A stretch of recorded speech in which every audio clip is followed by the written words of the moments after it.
národů a svobod, britská europoslankyně Janice Atkinson.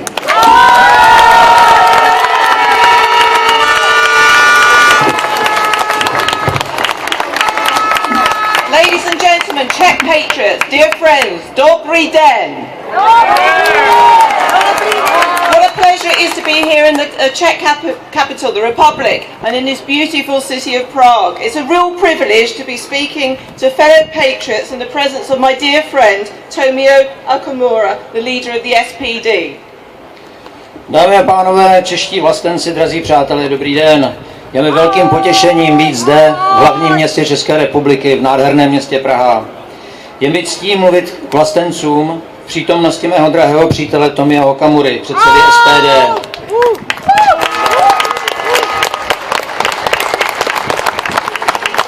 The SPD is a close ally of our movement, the Europe Nations and Freedom in the European Parliament.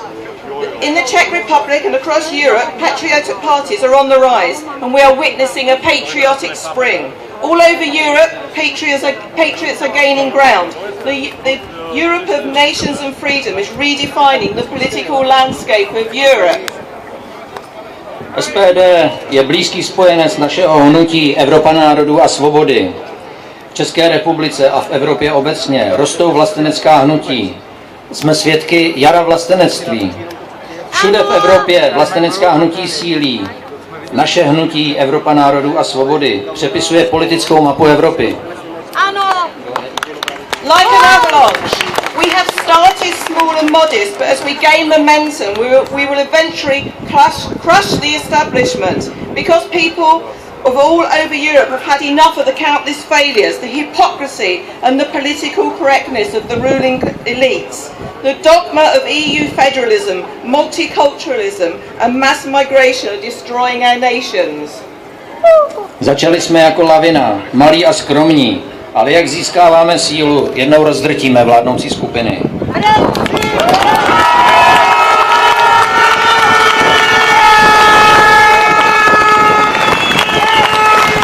Protože v Evropě lidé už mají dost nekonečných selhání, pokrytectví a politické korektnosti vládnoucích elit.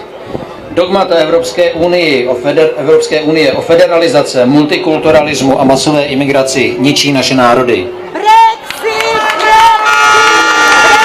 I recently visited the migration camps in Calais, and next week I'm travelling to Greece's migrant hotspots, seeing with my own eyes what a disaster the EU's open borders and mass immigration policies have caused. Far from solving the problem, the EU has opened a Pandora's box. Angela Merkel has invited millions of migrants into our countries. The EU has forced independent nations to accept migration quotas, even when this is against the will of the democratically elected governments and peoples. Nedávno jsem navštívila tábor migrantů v Calais ve Francii a příští týden pojedu navštívit řecká registrační místa, takzvané hotspoty, abych viděla na vlastní oči, jakou zkázu způsobila politika EU otevřených hranic a masové imigrace. Namísto řešení problému Evropská unie otevřela Pandořinu skřínku a Angela Merkelová pozvala miliony migrantů do našich zemí. Evropská unie přinutila členské státy přijmout kvóty migrantů, jakkoliv to je proti vůli jejich demokraticky zvolených vlád a jejich lidu. In Hungary this week, the unelected European Commission declared that Hungary's vote on migrant quotas would be ignored. The keys to our countries have been handed over to the EU. Millions of migrants, criminals and jihadis among them, are entering our countries unchecked.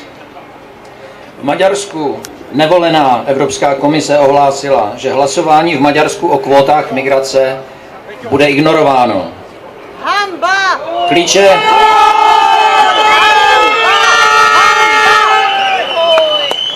Klíče k našim zemím byly odevzdány Evropské unii. Miliony migrantů s kriminálníky a džihadisty mezi nimi vstupují do našich zemí bez jakékoliv kontroly. S příchodem léta jak chtějí zadržet další vlnu migrantů přicházejících do Evropy? With summer coming, how are we going to hold back the next wave of migrants coming into Europe? The peoples in Europe have had enough. They say no to mass immigration, no to Islamic terrorism, and no to the EU and the political establishment. The Visegrad Group opposes EU dictates. You are leading by example, and I encourage other countries to follow. Lidé Evropy už mají dost. Říkají ne masové imigraci, říkají ne islámskému terorismu, říkají ne Evropské unii a říkají ne vládnoucím politickým skupinám.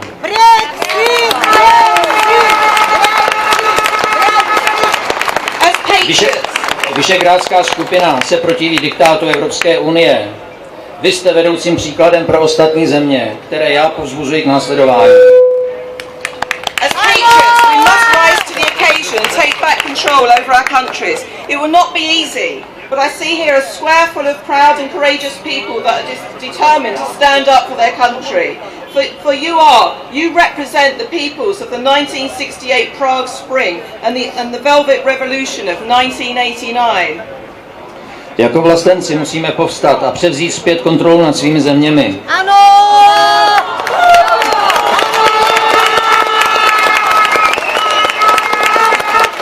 Nebude to snadné, ale zde vidím náměstí plné hrdých, odvážných lidí, odhodlaných postavit se za svou vlast. Protože vy reprezentujete lidi z Pražského jara 1968 a sametové revoluce 1989.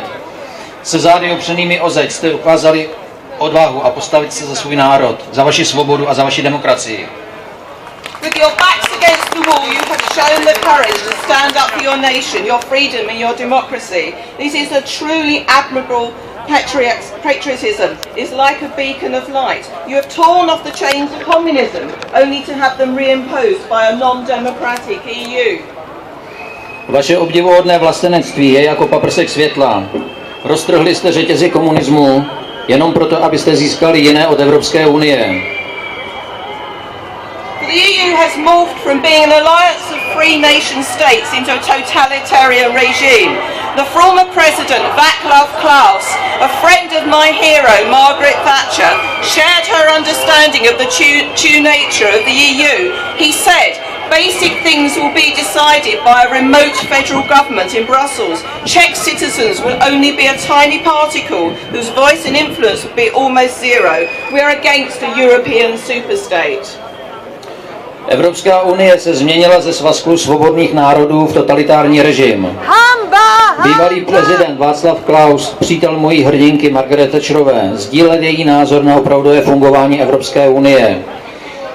Řekl, základní věci budou rozhodovány federální vládou ve vzdáleném Bruselu. Občané České republiky budou jenom nepatrnou částečkou, jejíž hlas a vliv bude téměř nulový. Jsme proti evropskému superstátu.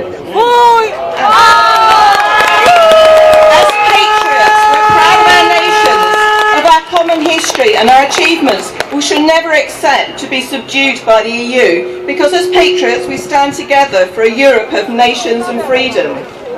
The Czech king of George Brady 6 centuries ago had a vision of a voluntary coalition of free European states, nations that cooperate and solve disputes by agreement. Jsme vlastenci, jsme hrdí na své národy, na svoji společnou historii a na to, čeho jsme dosáhli. Nikdy nepřijmeme podřízenost Evropské unii.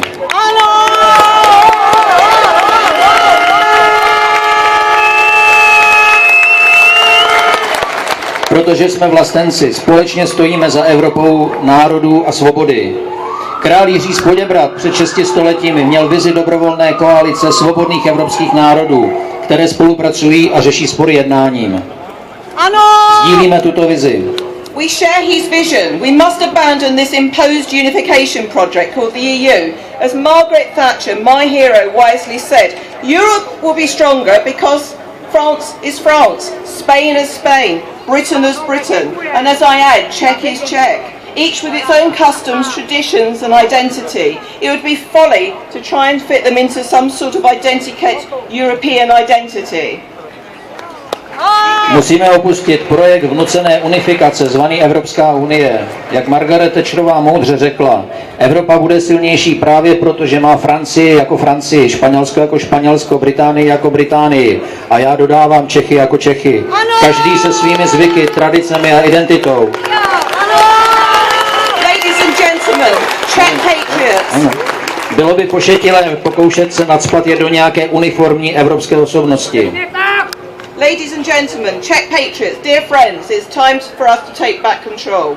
As a patriot, I envision a future where we can cooperate in peace and as free, independent states. It must once again be the peoples of Europe who stand at the helm, making their own laws in a true spirit of democracy, no longer ruled by unelected Brussels bureaucrats. Dámy a pánové, čeští vlastenci, drazí přátelé, je čas převzít zpět kontrolu svých věcí. Ano! Jako vlastenec vidím budoucnost, ve které můžeme spolupracovat v míru. Ano! Jako svobodné a nezávislé národy. Znovu to musí být národy Evropy, které se postaví ke kormidlu, vytvářet své vlastní zákony v duchu pravé demokracie, už ne vytvářené nevolenými bruselskými byrokraty. Ano! Next month will be a pivotal moment in European history as my country, the United Kingdom, will hold a referendum to leave the EU, to vote for Brexit. I believe this event will be a catalyst for change, paving the way for a patriotic spring in Europe. I sincerely hope a Brexit will inspire and encourage the Czech people and the peoples across Europe to reclaim their nations of freedom and independence. Příští měsíc bude klíčový moment v evropské historii. Spojené království bude mít referendum o opuštění Evropské unie, referendum o Brexit. Věřím, že tato událost bude katalyzátorem změn, dláždícím cestu pro vlastenecké jaro v Evropě. Upřímně doufám, že Brexit bude inspirovat a povzbuzovat Čechy a další národy v Evropě, aby nárokovali zpět svoji svobodu a nezávislost.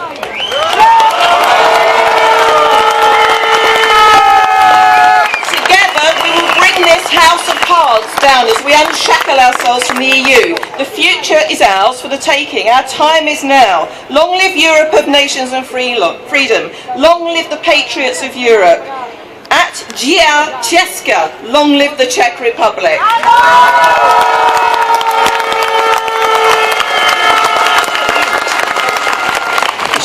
Schodíme společně tento domeček z karet, když se vysvobodíme z pout Evropské unie.